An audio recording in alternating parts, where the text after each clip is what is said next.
Bonjour et bienvenue pour ce 8e numéro de la Tribune de Pertuis. Aujourd'hui, je reçois Cyril Gibaud. Alors, qu'est-ce que vous faites dans la vie? Je suis bouquiniste. J'ai une librairie d'occasion. Et vous avez ouvert cette librairie à quel moment? J'ai ouvert au début de l'année.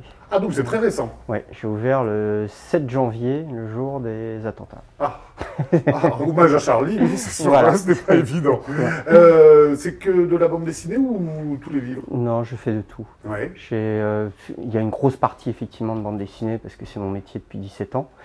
Et j'ai toujours fait un petit peu de livres. Et quand j'ai ouvert à Pertuis, je me suis dit que que de la bande dessinée, c'était peut-être un peu pointu en fait.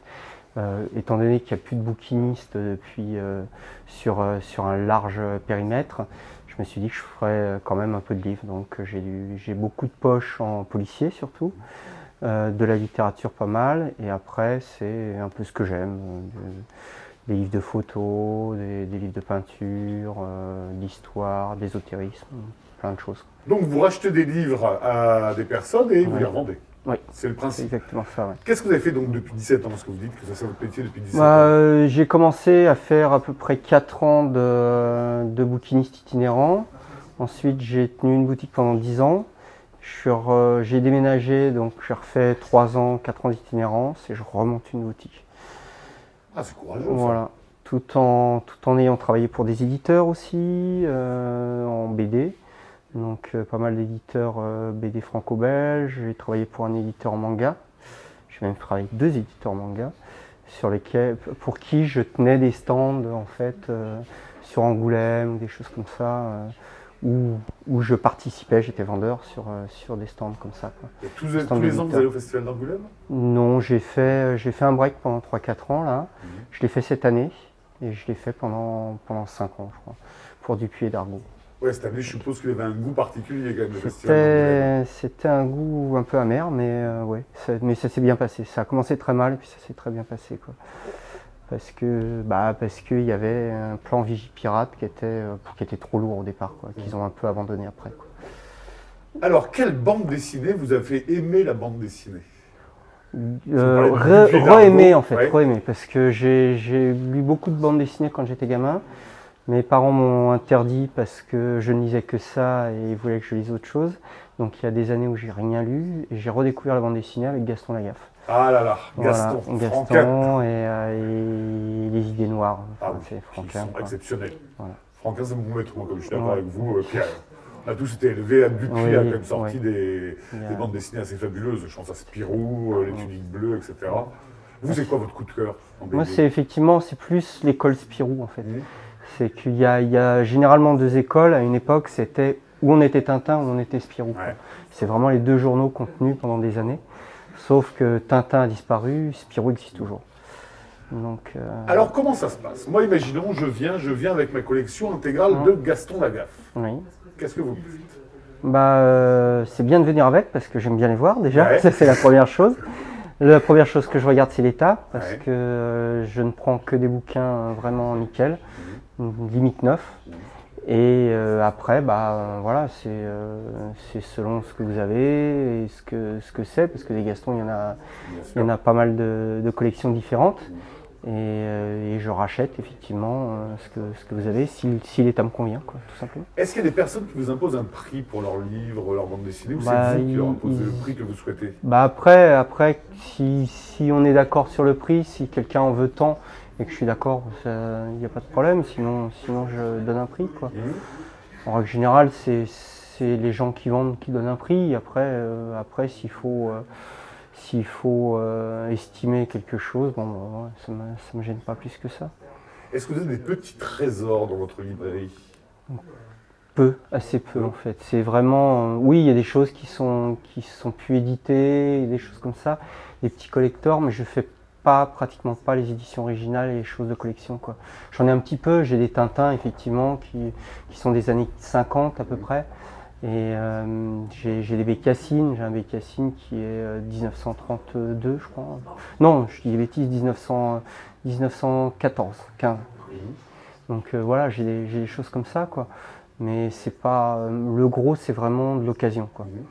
Et vous avez un stock important? Un petit peu, en 17 ans, j'ai eu le temps de faire un peu de stock quand même. Mais là, au sein de votre librairie? J'ai pas énorme parce que j'ai 25 mètres carrés, 26 mètres carrés, et dedans j'ai le livre, la BD, j'ai quelques affiches, quelques jouets, voilà, des choses comme ça. Donc c'est vrai que ça laisse pas la part à énormément de place non plus, quoi. Quels sont les clients qui viennent vous voir? Il y a différentes sortes de clients. Il y a des gens qui viennent me voir parce qu'ils ont lu ça. Il y a un côté nostalgique en fait. Ils ont lu ça quand ils étaient enfants et ils veulent retrouver. Après, il y a des gens qui veulent compléter des collections, qui ont des trous sur des choses comme effectivement, on parlait des tuniques bleues par exemple. Il y en a quand même plus de 50 numéros. Donc on ne les trouve pas obligatoirement en librairie parce que les libraires peuvent tout commander, mais ils n'ont pas tout en librairie obligatoirement. Donc ça permet de les avoir tout de suite, si je les ai bien sûr. Et puis il y a aussi le collectionneur vraiment qui cherche la pièce. En livre, j'ai des choses quand même un peu anciennes aussi. Ou des gens qui cherchent des choses qui sont épuisées, qui ne pourront pas trouver en librairie neuf parce qu'on ne peut plus les avoir, on ne peut plus les commander. Donc la seule solution, c'est d'aller voir un bouquiniste qui va peut-être l'avoir. C'est pas sûr à chaque fois. Mais... Et la motivation de ceux qui viennent vendre? Généralement, il y a plusieurs raisons. Hein. Généralement, c'est parce que ça les encombre. Hein. Il y en a d'autres, c'est parce qu'ils déménagent et ils se rendent compte que ça leur coûte plus cher de payer le transport que de les racheter où ils sont. Malheureusement, c'est un peu ça le problème du livre. C'est très lourd. Et il y a des gens qui ont besoin d'argent. J'ai fait une adresse un jour, je suis arrivé chez le monsieur et il me présentait ses livres un peu comme de l'or, en disant celui-là j'adore, celui-là extraordinaire. Et à un moment je lui ai demandé, je lui ai dit mais pourquoi vous vendez? Alors il me dit c'est simple, hein. Ma femme m'a dit ou tu vends tes BD ou je pars. Et il m'a dit j'ai hésité, mais bon, il a fini par vendre quand même. Mais en ces périodes de crise, est-ce qu'il y a beaucoup de gens qui viennent effectivement vendre leurs livres pour récupérer de l'argent? J'ai plus de demandes d'achat que de vente aujourd'hui. Bon, déjà, ça, c'est bien, j'achète des tonnes et des tonnes de livres, mais j'en vends très peu pour l'instant. Très peu, ouais. Il y a plus de gens, sur 5 personnes qui vont passer ma porte, il y en a 3 qui vont vendre quelque chose. Quoi. Ah oui, quand même. Et il y a un curieux et il y en a un qui va acheter. Quoi. Mais c'est pas évident quand même, par exemple, pour vous au niveau budget? Non, c'est pas évident du tout. Après c'est mon métier, je connais quand même pas trop mal, donc je sais à peu près ce que je peux acheter, ce que je peux ne pas acheter. Après, il y a des gens aussi qui me les amènent gracieusement. Parce que c'est du débarras, parce que je pars du principe que je prends tout. Je veux bien même aller les chercher, je veux bien débarrasser gracieusement, il n'y a pas de problème, parce que je ne supporte pas qu'on jette un livre. Après je ne garde pas tout, hein, c'est sûr, mais je m'engage à rien acheter. Donc il y a des gens qui ne supportent pas qu'on jette des livres. Ah bah je vais venir vous apporter mes doublons, hein, parce que voilà. j'en ai quand même pas mal. J'en fais partie, donc après il y a une partie qui va être redispatchée dans certaines assos. À l'hôpital, par exemple, j'ai un carton, je dois amener à l'hôpital de Pertuis. Il y a des trucs qui vont... Alors, il y en a qui ne sont pas sauvables, hein, faut pas rêver. Mais là, au mois de juin, on a un projet pour monter une borie en livre. C'est un artiste qui veut faire ça, en fait. Donc, c'est quelque chose qui va être éphémère, parce que de toute façon, il va le détruire, malheureusement. On essaie de penser, de voir s'il n'y a pas possibilité de le vernir. Mais bon, ça retardera l'échéance, mais de toute façon, ça va partir à volo quand même. Et voilà, il y a des projets comme ça. Je fais aussi un peu d'origami, j'aime bien faire de la sculpture en livre. Après, le livre, ça peut servir à plein d'autres choses que la lecture. Mais ça ne jette pas, quoi. Qu'est-ce que vous pensez de cette idée, la récente, enfin ça fait maintenant plusieurs années, où dans le kiosque on trouve maintenant l'intégralité des collections de bande dessinée. Là en ce moment il y a Gaston Lagaffe qui est en train de se faire, il sort l'intégralité de Franquin, vous savez un volume tous les 15 jours. Qu'est-ce que vous en pensez de cette initiative? C'est peut-être intéressant parce que il y a des choses qui se font, il y a une petite part d'inédit qui vient se mettre dedans. Enfin, sur des choses comme Franquin, il n'existe plus, hein, mais on fait croire que c'est inédit, quoi. On va faire les fonds de tiroir, on va sortir 2-3 dessins. Bon, les vrais collectionneurs les ont généralement, mais c'est vrai que c'est bien de tout mettre ensemble, quoi. Le petit inconvénient, c'est que Dupuis a sorti une intégrale Franquin cette année, et 6 mois après, on va ressortir une autre intégrale Franquin qui est soi-disant plus complète, à peu près au même prix. Donc c'est un peu du surenchère, il y a un moment, c'est un peu... c'est trop, quoi. Il y a un moment, c'est trop, quoi. Alors par contre, tout à l'heure, au début de l'entretien, vous m'avez dit que vous aviez été bouquiniste itinérant. Expliquez-moi je un suis peu toujours. ce fonctionnement. En fait, c'est simple, hein, c'est faire du marché du livre Ah d'accord. et des salons de BD professionnels. Ouais. Quoi. J'ai fait, à une époque, j'ai fait Pertuis. Ah oui. C'était le salon de BD de Pertuis. Sur les 3 dernières années, j'ai pas fait la toute dernière année, mais j'ai fait les 2 précédentes. Quoi. Et vous avez récemment rencontré du 9e art à Aix? Non. Pourquoi? Oh, c'est un peu compliqué. Donc c'est le même organisateur, mais il a une petite dent contre les bouquinistes. Je ne sais pas pourquoi. Ah ouais. J'ai jamais compris. Et il veut pas nous accepter dans son salon. Donc on n'a pas la place pour lui. Donc c'est vrai que c'est un peu... C'est difficile. Il y a une petite guéguerre, quoi. Oui, je sais pas pourquoi. Hein. J'avoue, j'ai pas le fin mot de l'histoire. Je suis pas allé le chercher non plus. Hein, mais je sais que j'ai demandé plusieurs fois et que c'était une fin de non-recevoir à chaque fois. Donc on n'a pas insisté, quoi. Alors pour vous, votre album culte en ce moment, c'est quoi? J'en ai tellement que... Mais celui vraiment que vous garderiez, vous partez sur une île déserte? Je crois que c'est Les Idées Noires de Franquin. C'est ouais. quelque chose qui est vraiment... Qui avait surpris à son époque beaucoup de monde quand même. Énormément. Après, ça a vieilli un peu, parce que maintenant de la violence on en voit partout. Mais il y a une maîtrise du dessin qui est extraordinaire, une maîtrise du scénar qui est vraiment bon. Et c'est ce qui est le plus impressionnant en fait, parce que dans la BD il y a plein de choses. Il y a des lettreurs aujourd'hui, il y a des coloristes, il y a des dessinateurs, des scénaristes, il y a plein de choses, quoi. Et Franquin a réussi à lier le tout, quoi. Même s'il s'est fait aider, hein, parce que les scénarios, il y a plein d'idées qui sont de ses amis et autres. Et quand il faisait Spirou, par exemple, il y avait plein de gens, c'était un studio qui travaillait dessus. Mais c'est quand même quelqu'un qui a une maîtrise du dessin.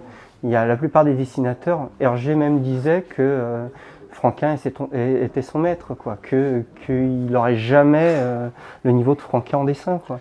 C'est quelqu'un qui a fait que du petit Mickey, ce qu'on appelle du petit Mickey, des dessins assez simplistes, mais on a des dessins de lui en réalisme, et je pense que s'il avait vraiment fait du dessin réaliste en BD, il aurait été aussi le meilleur dans ce niveau-là. Et c'est vrai que les très grands albums de Spirou sont ceux réalisés par Franquin, parce que la découverte comme du Marsupilami, il fallait oser le faire. Oui, après c'est autre chose, hein, je sais pas, mais ça reste quand même le meilleur dessinateur, quoi, et meilleur scénariste. C'est lui qui arrive à lier les deux en fait. Et le scénario et le dessin. Quand on voit Z comme Zorglub ou le repère de la Murette, c'est quand même des grands classiques qui sont exceptionnels. C'est vraiment des beaux albums. Quoi. Et votre livre de chevet, par contre, là, plus en bande dessinée? Oh, j'en change toutes les semaines. Non, vraiment un livre de chevet, ce serait comment, Vol de nuit de Saint-Exupéry. Ouais. Pourquoi? Je sais pas. C'est quelque chose qui m'a touché. Alors peut-être aussi que c'était un moment de ma vie où j'avais besoin de lire ça, je sais pas. Mais j'aime beaucoup son écriture et c'est quelqu'un, je pense, après je suis pas connu, hein, c'est toujours facile hein, en lisant, mais quelqu'un d'assez humble, c'est quelqu'un de très intéressant et un peu étrange qui pour son époque a énormément voyagé. Alors que c'était pas trop la période et qui a fait énormément de choses, qui a plein de vies en une et qui montre qu'on peut vivre intensément même si on vit pas très longtemps parce qu'il est pas mort très vieux. Et c'est ça qui m'intéresse à mon avis. Et pour conclure, parce que malheureusement le temps de nous est compté, votre coup de cœur du moment? Mon coup de cœur du moment, ça va être alors je vais pas avoir les infos vraiment. C'est Un océan d'amour, ça y est, je vais chercher, qui est une BD chez Delcourt, qui a eu un prix Angoulême, je crois, qui a été, oui, je pense qu'il a eu un prix Angoulême, et qui est un petit bijou de poésie en fait. Ah ben je suis vos conseils, voilà, je vais essayer de lire. Il n'y a pas de texte, ouais. mais c'est magnifique. En tout cas, je vous remercie pour tous vos conseils judicieux. Je vous souhaite longue vie à Pertuis dans votre boutique. Et à très bientôt. Au revoir. Au revoir.